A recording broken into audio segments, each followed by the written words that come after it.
વિછિયામાં રાજકોટ ગ્રામ્ય એસઓજીની ટીમે શંકાસ્પદ અનાજનો જથ્થો ઝડપ્યો। વિછિયાના પાળિયાદ ગામ રોડ પર આવેલ માંડવરાઈ હોટલ પાસેથી શંકાસ્પદ અનાજનો જથ્થો ઝડપાયો। ₹4,06,950ની કિંમતની ચોખાની 231 બોરી અને ઘઉંની 40 બોરી સહિત આઈસર પર કબજે કર્યો। પોલીસે તમામ મુદ્દામાલ સાથે આઈસર ચાલકની ધરપકડ કરી વિછિયા પોલીસને સોંપ્યો। શંકાસ્પદ અનાજનો જથ્થો ભરી આપનાર વિછિયાના મનસુખ તલસાણિયાનું નામ પણ બહાર આવ્યું। આ અનાજનો જથ્થો વિછિયાના સરકારી ગોડાઉનમાં રાખવામાં આવ્યો હતો। જથ્થો ક્યાંથી આવ્યો અને કોને આપવાનો હતો અને આ જથ્થો સરકારી છે કે તેમ તે સમગ્ર મામલે તપાસ હાથ ધરાશે।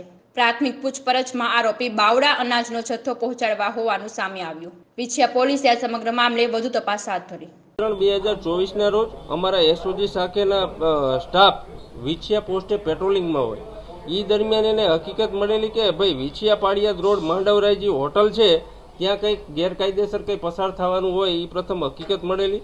જે અનુસંધાને શંકાસ્પદ આઈસર જેના ડ્રાઈવર છે મેલાભાઈ ભીખોભાઈ આલોત્ર જે મોટા માત્રા છે એને આ અનાજ બાબતે પૂછપરછ કરતા તેમાં ચોખાની બોરી નંગ 231 અને ઘઉંની બોરી 40 કોઈ પણ એનો આધાર માંગતા તેની પાસે કોઈ આધાર કે એવું નહીં હોતા તે બાબતે તેની વધારે પૂછપરછ કરતા તેને જણાવેલું કે આ ઘઉં ને ચોખા વિછિયાના મનસુખભાઈ તલસાણિયા જેને શીતળા માતાજીના ઢોરા પાસે ગોડાઉન છે ત્યાંથી આ ભરવામાં આવેલા છે અને એને બાવળા કોઈ ફેક્ટરીમાં આપવાના છે એવી પ્રાથમિક હકીકત મળતા પોલીસ સ્ટેશને વિછિયા પોલીસ સ્ટેશન ખાતે જઈ આજે ચોખા બોરી નંગ 231 અને ઘઉંની બોરી નંગ 40 વજન છે 14,565 ટન કિંમત રૂપિયા છે 4,06,950 અને આઈસર મળીને એનું જે કુલ કિંમત રૂપિયા થાય છે એ 12,36,950 રૂપિયા જે સીઆરપીસી શક પડતી મિલકત તરીકે સીઆરપીસી કલમ 102 મુજબ કબજે કરેલ છે।